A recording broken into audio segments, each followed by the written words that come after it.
Bismillahirrahmanirrahim. Uhayyikum jami'an bitahiyatul Islam. Assalamualaikum warahmatullahi wabarakatuh. Bismillahirrahmanirrahim. Bismillahi ma sya'allah la yasuqul khair illallah. Bismillahirrahmanirrahim. Bismillahi ma sya'allah ma kana min ni'matin faminallah. Bismillahirrahmanirrahim. Bismillahi ma sya'allah la yasrifu su'an illallah. Bismillahirrahmanirrahim. Bismillahi ma sya'allah wa la hawla wa la quwwata illa billahil aliyyil azim. Alhamdulillah. Alhamdulillahilladzi la yansa man dzakara. Alhamdulillahilladzi yajzi bihil ihsani ihsana wa bisabri najata wa ghufrana. Ashhadu an la ilaha illallah wa ashhadu anna Muhammadan abduhu wa rasuluh. Allahumma salli ala sayyidina Muhammad wa ala alihi wa sahbihi wa man tabi'ahum ila yaumiddin, amma ba'du. Alhamdulillah, Bapak Ibu sekalian, kita dikumpulkan kembali pada kesempatan hari ini dalam keadaan sehat, dalam keadaan iman, dalam keadaan Islam, untuk kemudian melaksanakan satu amalan yang sangat luar biasa, yaitu kita menuntut ilmu. Ya. Dulu Abu Darda didatangi seseorang dari Madinah. Beliau pada saat itu di Syam, di Damaskus. Beliau tanya sama yang mendatangi beliau, "Apa hajatmu?" "Tidak ada." "Engkau pedagang?" "Bukan." "Engkau punya urusan penting di sini?" "Tidak." Karena tidak mungkin seseorang jauh-jauh dari Madinah sampai Damaskus kecuali dia punya hajat yang besar. Apa jawabnya? "Saya hanya ingin dengar satu hadis yang dulu pernah Nabi sampaikan kepadamu." Ternyata dia punya hajat, yaitu menuntut ilmu. Maka kata Abu Darda, "Tahukah engkau bahwa Nabi SAW mengatakan, man salaka tariqan yaltamisu fihi ilman, sahalallahu tariqan ilal jannah." Barang siapa berjalan atau berikhtiar untuk kemudian menuntut ilmu, maka dimudahkan langkah kakinya menuju surga. Amin ya rabbal alamin. Maka doa yang pertama yang saya panjatkan kepada Allah, semoga kita dimudahkan langkah kakinya menuju surga Allah Subhanahu wa taala. Amin ya rabbal alamin. Hari ini kita akan melanjutkan kajian fikih muamalah. Terakhir bertaubat dari perkara muamalah yang kemudian pernah kita lakukan. Nah, hari ini bagaimana kita memahami rezeki. Ini masih konsep-konsep dasar. Ya, saya yakin kita semua adalah orang-orang yang kemudian di dalam hidupnya, ya, kita senantiasa kemudian berupaya untuk mencari rezeki. Maka hari ini kita lihat apa itu rezeki di dalam Islam, sehingga kemudian kita bisa memahaminya dengan baik dan kita tidak kemudian terkena fitnah-fitnah yang kemudian didapatkan oleh orang yang salah di dalam memahami konsep rezeki. Rezeki dikatakan huwa kullu ma tantafi'u bihi mimma abahahu Allahu laka sawa'un kana malbusun aw mat'umun. Ya, jadi rezeki ini segala sesuatu yang Allah halalkan untukmu. Ya, malbusun, pakaian itu rezeki. Mat'umun itu rezeki. Mat'umun ini adalah makanan. Ya. Jadi pakaian itu rezeki, makanan itu rezeki. Hatta zaujah rizq. Hatta pasangan hidup itu rezeki. Ya. Wal aulad wal banat, ya, anak-anak kita, ya, semuanya adalah rezeki. Sehatnya kita ini rezeki. Ya. Penglihatan akal kita ini rezeki. Hatta al-akh, saudara, itu rezeki. Ya, makanya Allah sampaikan dalam Al-Quran, fa asbahtum bi ni'matihi ikhwana. Maka kemudian karena nikmat akulah kemudian kalian menjadi bersaudara. Jadi ternyata rezeki ini luas. Kita mengatakan kalimat alhamdulillahi rabbil alamin ketika kemudian kita mendapatkan sesuatu yang sifatnya apa Bapak Ibu? Kadang-kadang hanya harta, betul? Ketika dia dapat satu perkara yang sifatnya material, harta atau sesuatu yang bersifat fisik, dia dapat, baru kemudian dia bilang alhamdulillah.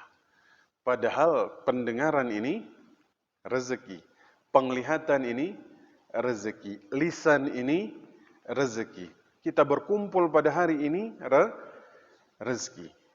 Maka memang bahaya kalau kemudian kita ini tidak bersyukur.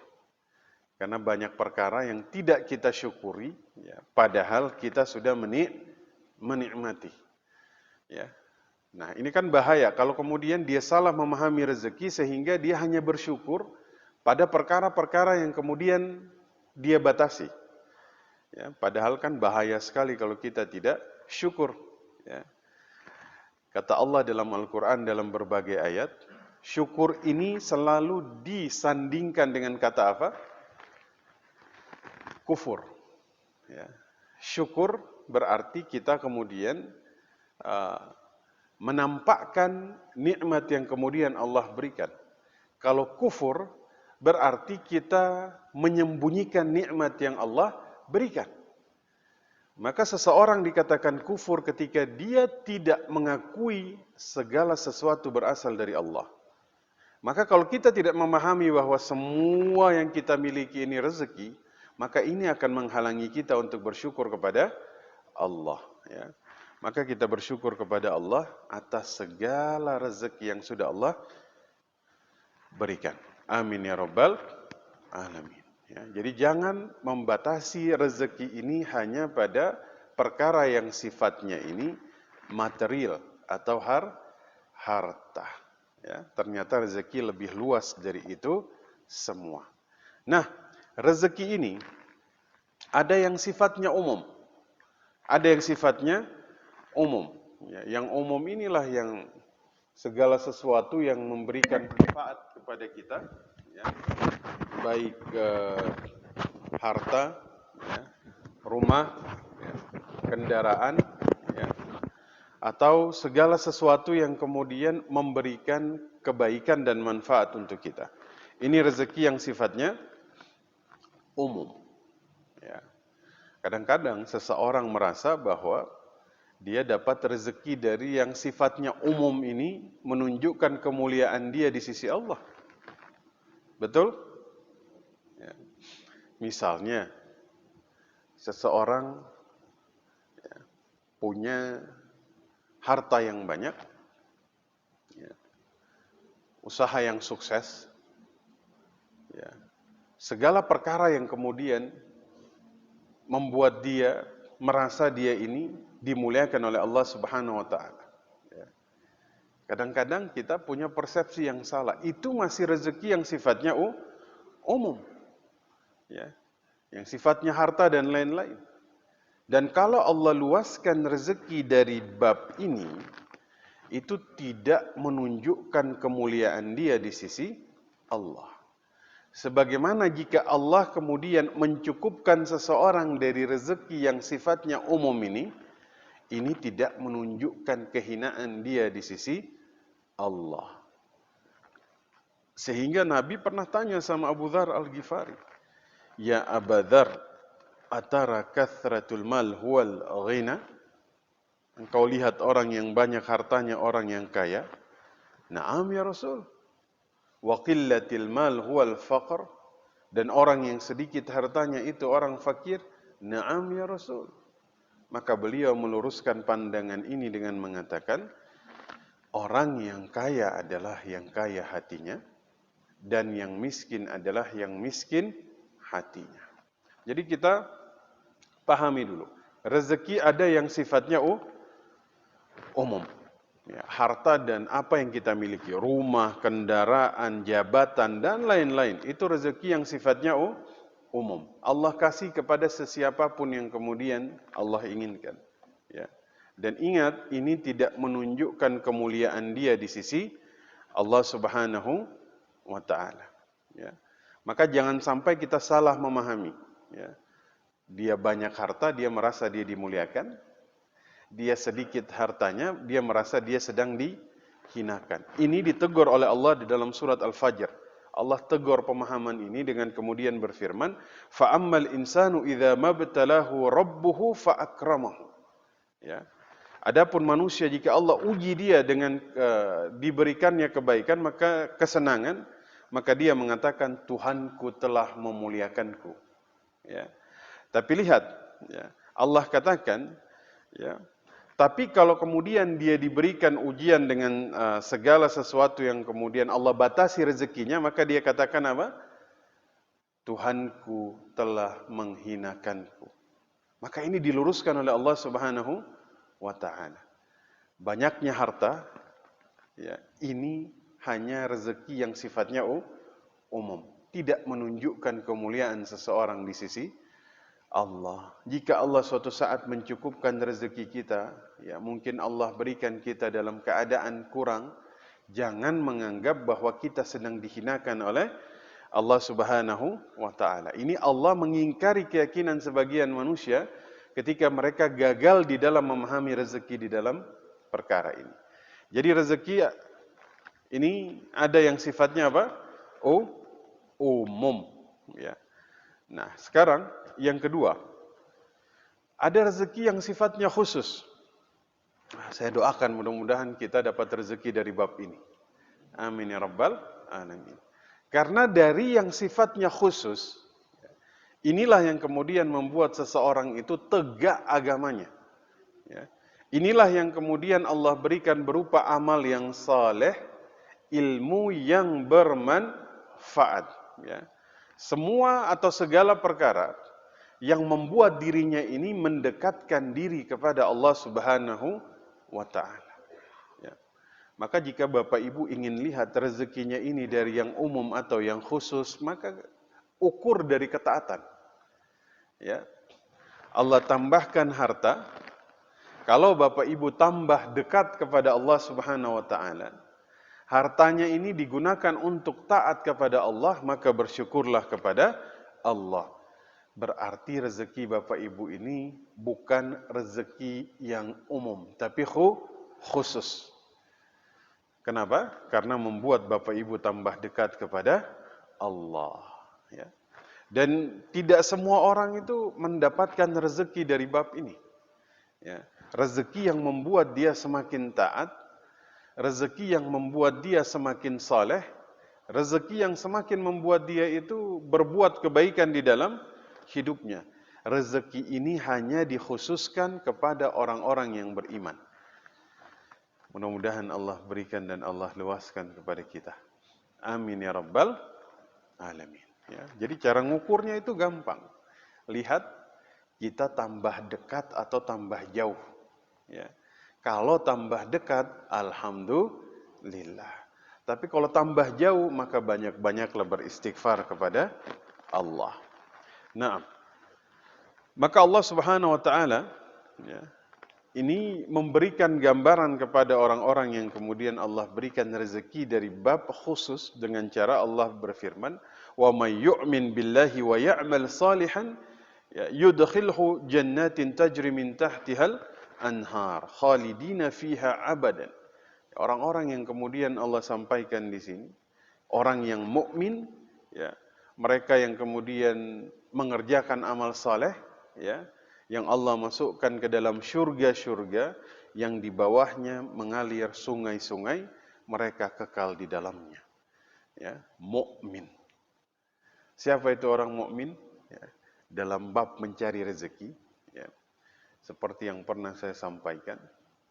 Kadang-kadang ada Allah panggil ya ayyuhan nas, wahai manusia. Ya.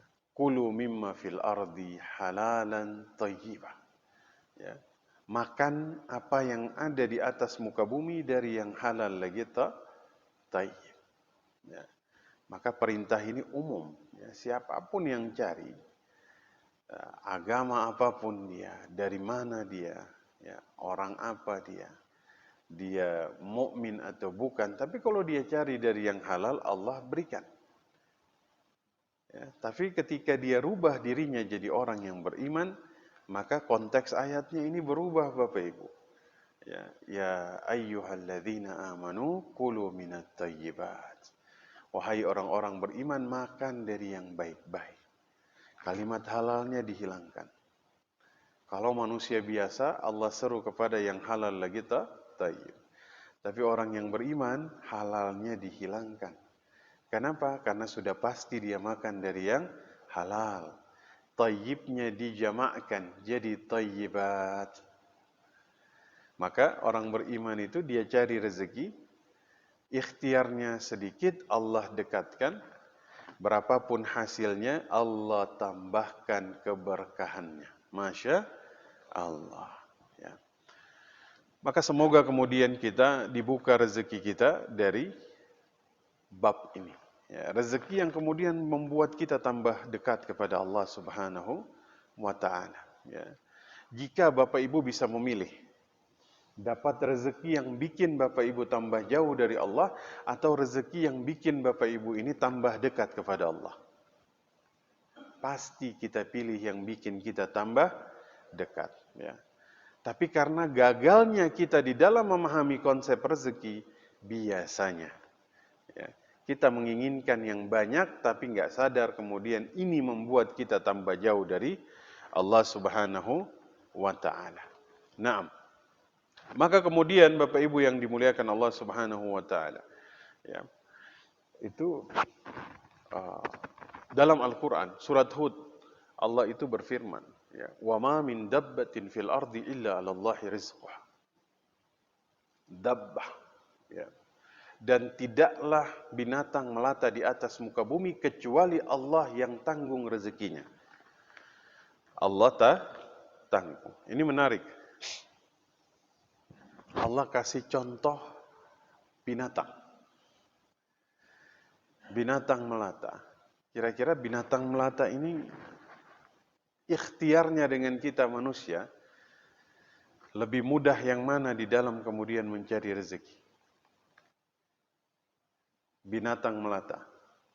Kita manusia, Allah tuh kasih contoh, binatang melata saja ditanggung rezekinya. Apalagi kita. Kita berakal, lebih punya banyak ikhtiar, Allah yang tanggung. Ya, bahkan Allah katakan, innallaha huwar razzaq. Allah itu ar-razzaq, maha pemberi rezeki. Ya, ini sampai kata Imam Hasanul Basri, ya, qara'tu fil Qur'an, aku baca di dalam Al-Qur'an, ya, fawajadtu fi tis'ina mawdi'an, ya, saya temukan 90 tempat Allah itu telah menanggung rezeki seorang hamba. Ya. Tapi aku juga baca di dalam Al-Qur'an, menemukan di dalam satu ayat, asyaitanu ya'idukumul faqr. Syaitan itu akan menakut-nakuti kalian dengan kefakiran. Ya. Ajaibnya, mereka lebih terpengaruh oleh kemudian kefakiran yang dibisikkan oleh syaitan ketimbang 90 tempat di mana Allah menjamin rezeki hambanya. Masya Allah. Ya. Lebih banyak yang kemudian terpengaruh satu perkataan syaitan yang Allah sampaikan di dalam Al-Quran atau perkataan Allah di 90 tempat. Banyak yang kemudian terpengaruh bisikan syaitan. Ya. Maka semoga kita semakin yakin tentang perkara rezeki. Amin ya rabbal alamin. Naam. Maka rezeki ada yang umum, ada yang khusus. Ya. Nah, sekarang yang ketiga. Semua makhluk yang berakal, tidak berakal, semuanya telah kemudian dijamin rezekinya. Ya. Dalam surat Hud ayat yang ke-6 yang tadi saya sampaikan, wa ma min dabbatin fil ardi illa 'ala Allah rizquha. Tidak ada satu binatang melata pun di atas muka bumi kecuali sudah Allah tanggung rezekinya. Ya. Kita ini di dalam perut ibu kita sudah ditetapkan. Betul? Ya. Ketika kemudian masih berupa setetes mani, berubah menjadi darah, berupa menjadi segumpal daging. Ya. Thumma yursalu alaihi malak. Allah utus malaikat, fayanfukhu fihi ruh, ditiupkan ruh, kemudian ditetapkan baginya beberapa perkara. Apa saja? Rezekinya, ajalnya, amalnya, hidupnya celaka atau bahagia. Sudah ditetapkan. Ya. Maka dulu itu ada seseorang mengadu kepada Al-Imam Ibrahim bin Adham. Tuan Imam, anak saya kok banyak, katanya. Saya takut nggak bisa kemudian memenuhi rezeki dari anak-anak saya. Apa kata beliau? Ib'ath ilayya minhum man laysa rizquhu 'ala Allah. Engkau kirimkan kepada kepada diriku anakmu yang kemudian rezekinya tidak ditanggung oleh Allah. Fa sakat rajul. Maka dia terdiam. Ya. Kirimkan kepadaku anakmu yang tidak ditanggung rezekinya oleh Allah. Semua orang itu sudah ditanggung oleh Allah Subhanahu wa ta'ala. Ya, tapi kita tahu sudah ditanggung bukan berarti kita tidak berikhtiar. Ya, banyak yang kemudian salah di dalam memahami konsep tawakal di dalam mencari rezeki.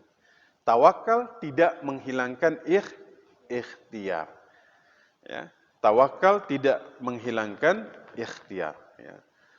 Maka memang konsep tawakal ini indah sekali Bapak Ibu ya. Nabi mengatakan, "Lau annakum ya, kuntum tatawakkaluna haqqa tawakkuli." Ya, kalau dalam rezeki ini Bapak Ibu memperbaiki tawakalnya kepada Allah, la ruziqtum kama tarzuqut tayru taghdu khimasan wa taruhu bitana. Kalau kalian kemudian memperbaiki tawakal kalian, maka kalian itu akan dipenuhi rezekinya seperti seekor burung keluar dalam keadaan lapar dan pulang dalam keadaan kenyang. Masya Allah. Ya. Seberapa jauh tawakal kita kepada Allah. Ya. Kadang tuh ya, Nabi bilang Allah tuh sudah menanggung dari kalian dalam perut ibu kalian sampai kalian lahir ke dunia sudah ditanggung. Sudah Allah cukupkan. Ya. Maka sebenarnya kita ini harus memperbaiki tawakal kita dalam masalah rezeki. Ya. Waktu masih dalam perut ibu kita, kepada siapa kita bergantung? Allah. Waktu sudah kita lahir, kepada siapa kita bergantung? Allah, melalui orang tua kita. Lama-lama kita sudah kemudian bisa berbicara, sudah bisa mendengar, sudah disekolahkan, sudah bisa cari uang sendiri. Kira-kira di sini kepada siapa kita bergantung? Allah? Baik, alhamdulillah. Karena kebanyakan lebih bergantung kepada gajinya. Lebih banyak bergantung kepada bisnisnya. Lebih banyak bergantung kepada perusahaannya. Lebih banyak bergantung kepada lembaga tempat dia bekerja. Apalagi sudah dia bekerja, punya usaha, punya bisnis, maka tempat bergantungnya semakin banyak. Lama-lama Allah lihat tawakalnya sudah hilang. Dia lupa bergantung kepada tali yang tidak pernah putus. Dia bergantung kepada tali-tali yang sebenarnya mudah putus. Maka Allah putuskan itu semua. Agar apa?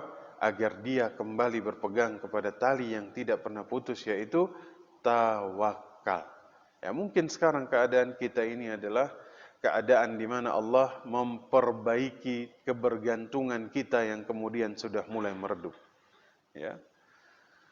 Allah kasih makhluk yang Masya Allah ya, kecil Bapak Ibu. Bayangkan, dia bisa mengguncang satu dunia. Ya, berapa banyak kemudian orang-orang yang kemudian putus ya, atau hilang penghasilannya hanya gara-gara satu makhluk yang kecil. Ya, maka mudah-mudahan kita bisa memperbaiki tawakal kita kepada Allah Subhanahu wa taala. Nah, yang keberapa sekarang? 4. Baik, yang keempat saya izin minum. Silakan. Bismillah. Ini rezeki.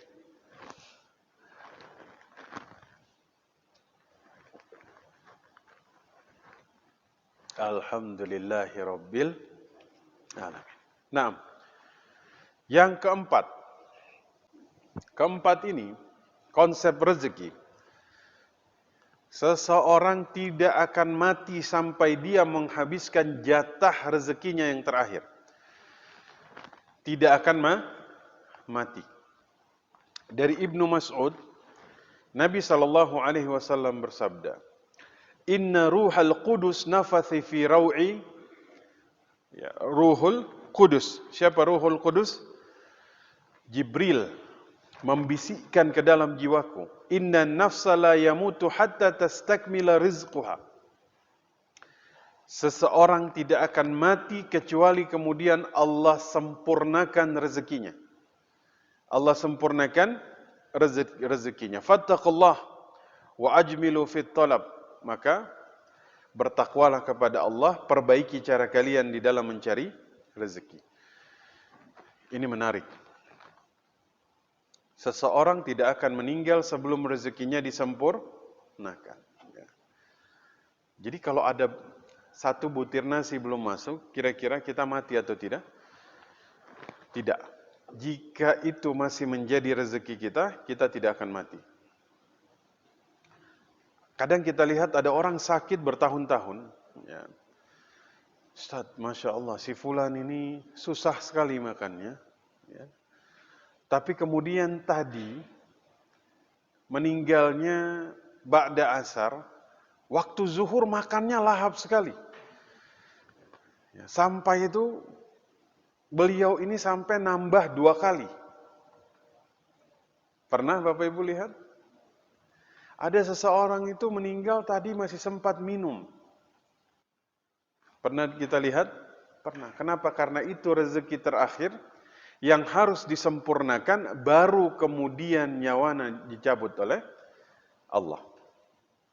Kalau belum sempurna, nggak akan dicabut.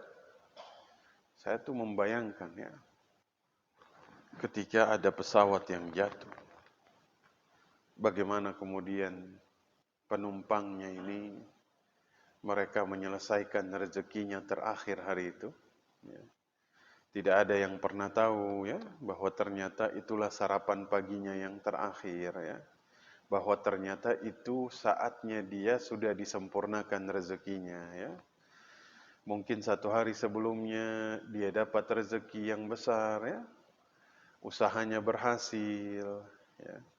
Masya Allah, ternyata itu penyempurnaan rezekinya sebelum kemudian dia dicabut oleh Allah Subhanahu wa ta'ala. Maka kita ini kadang bertambah rezeki, harus banyak-banyak beristighfar kepada Allah Subhanahu wa ta'ala. Ya, di samping kita syukur, ya kita juga harus bertaubat. Kenapa? Kita nggak tahu bahwa ternyata ini penyempurnaan rezeki yang membuat kita semakin mendekati garis finish. Ya.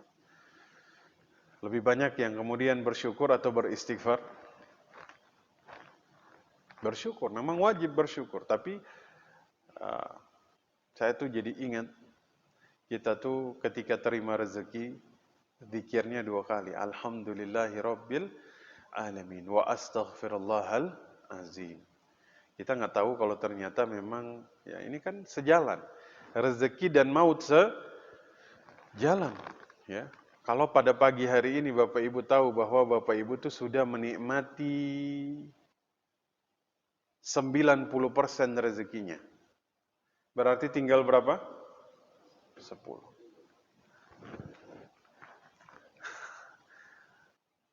Dalam doanya, ini kalau kita tahu, kita tuh sudah, Allah mentakdirkan kita itu dalam rezeki yang sifatnya harta tuh ditakdirkan bahwa kita tuh punya rezeki 90 juta. Dan pada pagi hari ini kita tahu bahwa kita sudah menghabiskan 89 juta. Kira-kira yang 1 juta Bapak Ibu minta? Diminta atau tidak? Kenapa? Karena dia kan sejalan. Ya, maka ada sebuah kisah diceritakan oleh Syekh Al-Maghamisi. Jadi ada satu orang, dia ini lagi jalan, ya, tiba-tiba masuk ke sumur. Mungkin zaman sekarang orang kalau masuk ke sumur kan gampang ya. Ada yang pernah kecebur dalam sumur? Belum ya, janganlah. Dulu tuh dia kecebur di dalam sumur. Kesempatan hidupnya itu, karena zaman dulu itu kan tidak seramai zaman sekarang. Jarang ada orang yang lewat, sehingga dia merasa bahwa kesempatan hidupnya ini hanya 5%. Ya. Maka kemudian dia berteriak sekuat tenaga, agar kemudian teriakannya ini terdengar oleh orang lain. Ya. Dia teriak, qadar Allah ada yang lewat. Untung yang lewat ini nggak budek. Kalau yang lewat budek selesai Pak, tidak terdengar. Ya. Teriakannya ini teriakan yang sudah teriakan terakhir. Akhirnya terdengar, ditolonglah dia, dinaikkan ke atas sumur. Akhirnya karena dia kelaparan di bawah berjam-jam, ya, akhirnya dia diberikan segelas susu. Habis dia habiskan susu tersebut, ditanya sama yang nolongin, bagaimana caranya antum bisa jatuh ke dalam sumur? Akhirnya karena sudah kenyang, semangat, dia cerita. Tapi ceritanya sambil diperagain.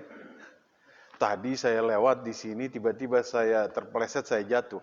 Karena dia mempraktekkan di tepi sumur, jatuh lagi untuk yang kedua kali. Tapi bedanya yang kedua kali langsung mati, Pak. Ternyata jatuh yang pertama tidak langsung mati. Sekeras apapun dia jatuh, dia nggak akan mati. Kenapa? Dia masih punya satu rezeki yang belum Allah sempurnakan. Apa itu? Segelas susu. Masya Allah. Ternyata Allah sempurnakan dulu, baru Allah cabut. Ayyuhan nas, kata Nabi, wahai manusia, inna ahadukum la yamutu hatta yastakmalu rizquhu. Kalian tidak akan dicabut sebelum disempurnakan rezekinya. Masya Allah. Habis ini nih kayaknya pada takut ngopi ini.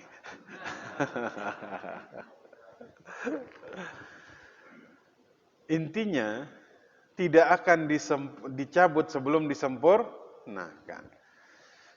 Hatta dia celaka sampai kemudian separah apapun. Kalau ada satu butir nasi yang belum masuk, dia mati atau tidak? Tidak. Karena sejalan. Maka kalau kita tahu bahwa Nabi SAW mengatakan bahwa tidak akan dicabut seseorang nyawanya sebelum disempurnakan rezekinya, maka kalau kita bertambah rezeki, ucapkan alhamdulillah. Dan juga kita banyak-banyak bertaubat kepada Allah Subhanahu wa ta'ala. Amin ya rabbal alamin. Kita ulang lagi. Rezeki ada yang sifatnya umum, ada yang sifatnya khusus. Allah ini maha menjamin rezeki dari yang berakal, tidak berakal, manusia sampai makhluknya yang lain. Yang keempat, Allah tidak akan mencabut nyawa seseorang sebelum rezekinya disempurnakan. Sekarang yang kelima. Nabi SAW bersabda, yaqulu ibnu Adam, mali mali, qala, وهل لك يا ابن آدم من مالك إلا ما أكلت فأفنيت أو لبست فأبليت أو تصدقت فأمضيت. Berkata manusia, hartaku, hartaku, hartaku. Apa kata Nabi? Hakikat hartamu, apa yang engkau makan dia habis, apa yang engkau makan dia habis, apa yang engkau pakai dia rusak. Maka hakikat hartamu adalah apa yang engkau sedekahkan, itulah yang abadi. Masya Allah. Apa yang kita makan dia habis. Apa yang kita pakai dia rusak. Yang abadi yang mana? apa yang kita sedekahkan maka itulah yang abadi. Itu tidak akan pernah habis. Maka kata Nabi SAW, tidak akan berkurang harta yang kemudian engkau sedekahkan. Bal yazdad, bal yazdad, bal yazdad. Tapi dia bertambah, dan dia bertambah. Dalam pemahaman sebagian orang, ketika dia bersedekah hartanya berkurang. Tapi kata Nabi, tidak. Dia bertambah, dia bertambah, dia bertambah. Justru yang berkurang apa? Apa yang kita makan dia habis. Apa yang kita pakai dia rusak. Ya. Jadi, Masya Allah. Semakin banyak yang kita makan, semakin banyak yang kita pakai, maka kemudian kita akan semakin dihisap oleh Allah Subhanahu wa Ta'ala. Ini hisap yang lain itu kan cuma satu, untuk apa kan? Tapi kalau hisap dalam bab rezeki yang sifatnya harta, itu pertanyaannya dua. Dari mana? Untuk apa? Allah. Ya. Ini sama kayak Bapak Ibu belanja di supermarket ini. Ya. Kalau di supermarket itu kan dihisap, maksudnya di apa? Ya, sama kasirnya kan itu cuman di apa? Cuman dilihat harganya. Bagaimana kalau kasirnya nanya, maaf Bapak, ini ambil dari rak yang mana? Setelah itu dia tanya, belinya ini untuk apa ya? Saya dibayangkan kalau itu dua pertanyaannya, orang ngantri macam apa itu? Iya kan? Apalagi yang belanjaannya itu banyak. Yang keluar duluan yang belanjaannya 3 troli atau yang hanya 1 plastik? 3 troli.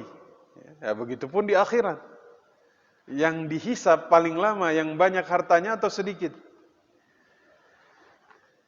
Yang banyak atau sedikit? Yang banyak.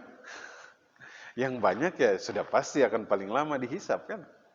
Kalau yang sedikit cepat dihisapnya. Karena pertanyaannya dua, dari mana untuk apa?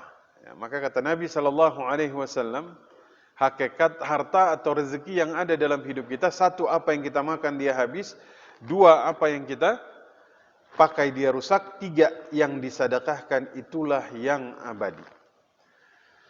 Maka dalam bab rezeki ini ada hakikat kauni. Ada hakikat kauni. Ya. Hakikat yang memang Allah takdirkan rezeki itu jadi milik kita. Ya. Yang kita makan, yang kita gunakan, yang kita pakai, itulah rezeki yang sifatnya kauni. Yaqulu ibnu Adam, mali, mali, hartaku, hartaku. Kata Nabi apa? Qala, wa hallaka ya ibni Adam min malika, ya, illa ma akalta. Ya. Kecuali apa yang kau makan, apa yang kau pakai. Maka itulah rezeki yang sifatnya kauni. Yang bisa kita nikmati langsung, itulah kauni. Ya. Kadang-kadang, yang kita miliki semuanya ini belum tentu itu kauni. Contoh, ada orang punya mobil 10. Kira-kira dari yang 10-nya ini, semuanya bisa dia nikmati? Paling yang dia pakai berapa, Pak? 1 mungkin, ya kan? Dia punya rumah ada 5. Apakah ditakdirkan kauni bagi semua yang dia miliki? Belum tentu. Paling yang dia nikmati berapa rumah? Yang dia tinggali 1. Kecuali dia punya jadwal, Senin di rumah yang ini, Selasa di rumah yang ini, Rabu di rumah yang ini. Kecuali kayak, tapi kan nggak semuanya dinikmati. Rezeki kauni kemudian Allah takdirkan untuk kita nikmati, untuk kita rasakan manfaatnya. Dari 10 miliar yang ada di tangan Bapak Ibu, yang menjadi rezeki yang sifatnya kauni itu berapa kira-kira? Bisa jadi cuma 5%-nya. 95%-nya menjadi hak ahli waris nantinya, sudah Allah tetapkan di situ. Yang kita kumpulkan di tangan kita belum tentu semuanya ini rezeki kauni kita.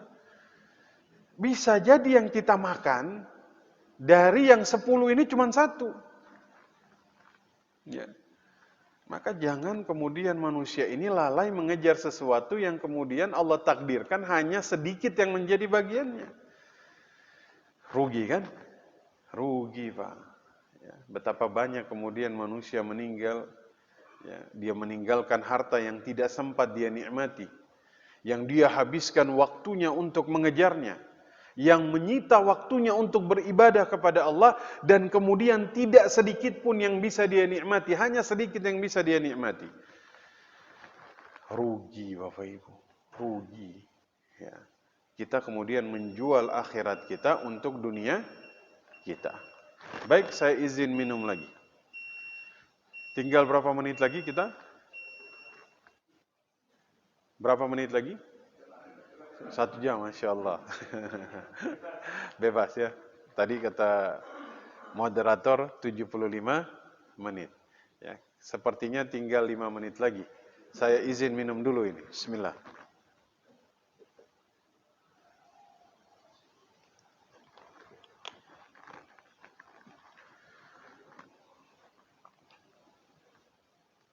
Naam. Jadi rezeki ada yang sifatnya kauni, ada yang sifatnya syar'i. Yang syar'i ini, yang tadi saya sebutkan, dia hampir sama dengan yang khas, dengan rezeki yang sifatnya khusus. Kenapa? Karena jika seseorang diberikan rezeki dari bab ini, itu semakin membuat dia tambah dekat kepada Allah Subhanahu wa Ta'ala. Ya. Maka ada orang tuh dilapangkan rezekinya, maka dia semakin banyak bersilaturahim di dalam hidupnya. Ya. Dilapangkan ilmunya, maka kemudian ini membuat dia semakin dekat kepada Allah Subhanahu wa Ta'ala. Maka bersyukurlah karena dia mendapatkan rezeki yang sifatnya syar'i dari Allah Subhanahu wa Ta'ala. Semua dari kita kemudian memiliki cita-cita yang sama. Semoga Allah luaskan rezeki kita, harta kita dari bab syar'i dan khusus. Rezeki yang semakin membuat kita tambah taat kepada Allah Subhanahu wa Ta'ala. Ya. Maka kita ini dalam bab rezeki itu akan dihisab. Baik yang sudah kita dapatkan maupun yang belum kita manfaatkan. Ya. Yang sudah kita makan maupun yang belum kita makan tapi sudah kita dapatkan, semuanya akan dihisab. Ya. Semuanya akan dihisab. Ya, dalam surat At-Takatsur jelas sekali Allah katakan, ya, la tus'alunna yauma idzin 'anin na'im. Kalian akan ditanya atas segala kenikmatan yang kemudian kalian dapatkan. Ya. Maka kemudian Nabi mengatakan kaki kalian tidak akan bergeser sebelum kemudian ditanya. Ya. Umurnya kemana dia habiskan? Tadi kita bahas di awal, umur ini rezeki. Maka ditanya kemana dia habiskan? Ya. Ilmunya untuk apa dia habiskan? Ya. Dari mana dia peroleh hartanya? Kemana dia habiskan hartanya? Maka Masya Allah, semoga kemudian kita bisa menjadi orang yang dimudahkan hisabnya. Ya, maka kata Umar bin Khattab, ya, hasib nafsaka firrah qabla hisabi syiddah. Hisab diri kalian dengan hisab yang berat sebelum datang hisab yang lebih berat dari Allah Subhanahu wa Ta'ala. Itu bunyi surat beliau yang beliau kirimkan kepada para aparatur negara yang kemudian ada di bawah kepemimpinan Amirul Mukminin Umar bin Khattab. Hasib nafsaka, hisab diri kalian dengan hisab yang keras sebelum datang hisab yang lebih keras. Kenapa? Barang siapa menghisab dirinya di dunia, maka dia kemudian akan menerima hisab yang mudah di akhirat nanti. Ya. Jadi kita tuh sudah harus banyak-banyak menghisab diri kita dalam bab rezeki ini. Allah kasih umur, kita habiskan untuk apa? Ya. Allah kasih harta, kita habiskan untuk apa? Allah kasih kesehatan, apa yang kita habiskan? Allah kasih persaudaraan, kita gunakan untuk apa? Maka ini sudah kemudian harus kita hisab satu per satu. Nah, maka kemudian Bapak Ibu yang dimuliakan Allah, prestasi manusia ini diukur bukan dari banyaknya harta yang dia miliki, ya, tapi dari seberapa banyak dia bisa memberikan manfaat kepada orang lain. Berarti harta kita, tenaga kita, usia kita, kesehatan kita, kalau kita berhasil kemudian menggunakan rezeki ini untuk membawa manfaat bagi orang lain, maka itulah manusia yang terbaik. Ya. Ahabbun nas, manusia yang paling dicintai oleh Allah Subhanahu wa taala. Anfa'uhum linnas, ya, manusia yang kemudian bermanfaat bagi orang lain. Kalau dikatakan dia bermanfaat bagi orang lain, berarti dia berhasil memanfaatkan rezekinya dengan baik. Umurnya, akalnya, tenaganya, semuanya berhasil dia manfaatkan dengan baik. Maka dia dikatakan manusia terbaik, manusia yang paling dicintai oleh Allah. Bahkan Imam Asyuyuti mengutip hadis ini dalam kitabnya ketika kemudian dikatakan, ya, khairun nas, manusia yang terbaik, anfa'uhum linnas, yang bermanfaat bagi orang lain. Ini berarti kita tuh berhasil, sukses di dalam memanfaatkan rezeki kita. Kenapa dikatakan manusia terbaik adalah manusia yang bermanfaat? Karena pola hubungan manusia ini ya berdasarkan manfaat, betul? Dia kasih manfaat bagi orang lain, dia mengharapkan manfaat kembali kepada dirinya. Ini pola hubungan sosial yang paling umum terjadi di tengah manusia, betul? Jika dia kemudian mendapatkan manfaat lebih sedikit dari manfaat yang dia berikan kepada orang lain, maka kadang dia menganggap dirinya dizalimi, betul? Konteks manusia ini kan dikatakan adil, tawassud bainal amrain, ketika dia bisa menjaga dirinya berada dalam keseimbangan antara hak dan kewajiban. Oke, ini dikatakan adil. Tapi ada manusia yang kemudian tidak bisa menjaga konteks keseimbangan ini, sehingga dia jatuh dari derajat adil menjadi zalim. Zalim berarti dia mengurangi kewajiban yang dia berikan ketimbang haknya. Tapi ada manusia yang ada di atas zalim, yaitu adil, tapi ada di atas adil, di mana Allah mengatakan, Allah sebutkan 5 kali dalam Al-Quran, innallaha yuhibbul muhsinin, bahwa muhsin ada di atas adil. Kenapa? Karena muhsin beda dengan adil. Dia kasih manfaat, dia kasih manfaat, dia kasih manfaat tanpa mengharapkan manfaat yang sama kembali kepada dirinya. Maka dia dikatakan manusia terbaik. Manusia terbaik adalah manusia yang kemudian namanya ini akan senantiasa hidup, walaupun dia sudah meninggal dunia. Masya Allah. Ya. Ini kalau kata Buya Hamka, ya, Buya Hamka bilang, dalam pepatah Minang, ya, ada orang Minang di sini? Mana orang Minang? Oh, beliau. Siapa lagi? Ada lagi? Ya, mohon dikoreksi kalau salah. Ya. Kata Buya Hamka, Pulau Pandan jauh di tengah, di balik pulau angsa dua, hancur badan dikandung tanah, budi baik terkenang jua.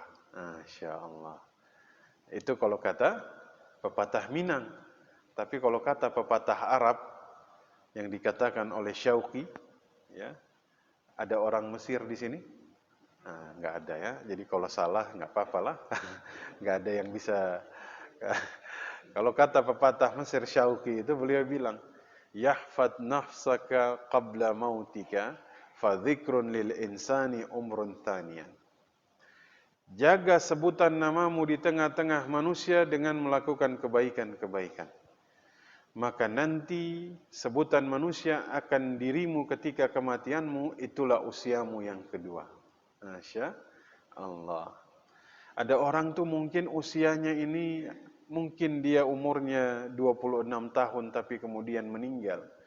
Tapi sebulan, 2 bulan, setahun, 5 tahun, 10 tahun, namanya keluar dari kuburnya.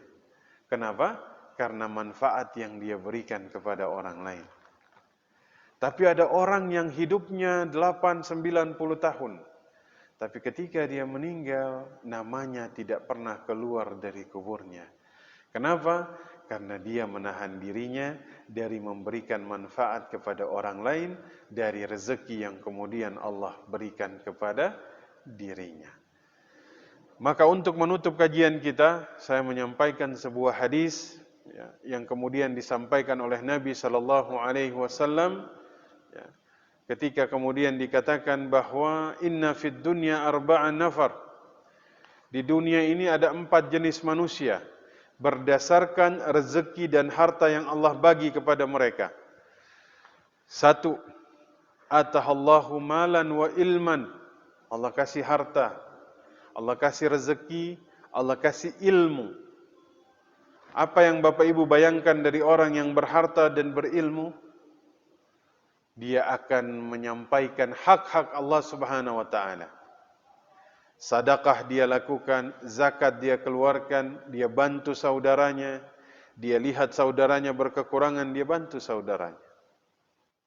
Yang kedua, atahallahu ilman wala malan. Dikasih ilmu saja tapi tidak dikasih harta. Jadi rezekinya ini Allah berikan dari bab ilmu. Dia lihat saudaranya yang pertama tadi, melakukan kebaikan dengan hartanya, dengan ilmunya, dia bilang, "Lau anna limalan la amiltu bi amali fulan." Kalau saya punya harta seperti dia, saya melakukan amalan yang sama. Berarti apa? Walaupun tidak berharta, tapi kemudian dia paham hakikat harta. Dia paham hakikat ilmu. Maka dia katakan apa? Kalau saya punya harta seperti si fulan, maka saya akan melakukan hal yang sama. Apa kata Nabi? Fawizruhuma sawa. Maka mereka mendapatkan pahala yang sama dengan orang yang pertama. Walaupun mungkin dia tidak mewakafkan masjid, walaupun mungkin dia tidak memberikan saudaranya sedekah, tapi ketika dia melihat saudaranya melakukan itu, dia berniat dengan niat yang siddiq. Ya Allah, kalau saya punya rezeki seperti dia, saya lakukan hal yang sama. Kalau niatnya sampai pada derajat siddiq, kata Nabi, pahalanya sama. Pahalanya sama. Yang ketiga, atahallahu ilman malan wala ilman. Hanya dikasih harta tapi tidak dikasih ilmu. Sehingga dia tidak paham bab rezeki, dia tidak bersyukur, dia tidak bersedekah, dia bermaksiat dengan hartanya. Ada yang keempat. Siapa mereka? Tidak dikasih ilmu, tidak dikasih harta. Sehingga dia melihat orang yang ketiga tadi, yang bermaksiat dengan harta, dia mengatakan, "Lau anna limalan la amiltu bi amali fulan." Kalau saya punya harta, saya melakukan hal yang sama seperti dia. Apa istilahnya kalau kita? Entar lu ya, tungguin kalau gue punya duit, katanya. Nah, ya kan? Dia lihat orang bermaksiat dengan hartanya kan. Dia lihat orang takabur dengan hartanya, dia bilang, kalau saya punya harta seperti dia, saya melakukan hal yang sama, maka kata Nabi, dosanya sama. Ya, maka mudah-mudahan kita dihindarkan dari kegagalan kita memahami rezeki. Saya ulangi lagi, yang pertama tadi apa? Rezeki ada yang umum, ada yang khusus, yang berakal tidak berakal sudah ditanggung rezekinya. Ya. Rezeki itu ada yang kauni, ada yang syar'i. Yang kauni yang kita makan dia habis, yang kita pakai dia rusak. Yang syar'i yang kemudian semakin membuat manusia tambah dekat kepada Allah. Ya. Prestasi kita yang sebenarnya adalah bagaimana kita memberikan manfaat kepada orang lain dari rezeki yang kita terima. Mudah-mudahan Allah jadikan kita orang dengan status yang pertama, berharta dan berilmu. Sehingga kemudian melakukan kebaikan dengan rezeki yang ada dalam dirinya. Kita bisa bersedekah dengan ilmu kita, kita bisa bersedekah dengan pikiran kita, kita bisa bersedekah dengan kesehatan dan tenaga kita. Semoga Allah mudahkan kita. Sepertinya kita sudah offside dari waktu yang kemudian ditentukan. Silahkan jika ada pertanyaan saya persilahkan. Tafadhal. Subhanaka Allahumma wa bihamdika asyhadu an la ilaha illa anta astaghfiruka wa atubu ilaik. Alhamdulillahirabbil alamin.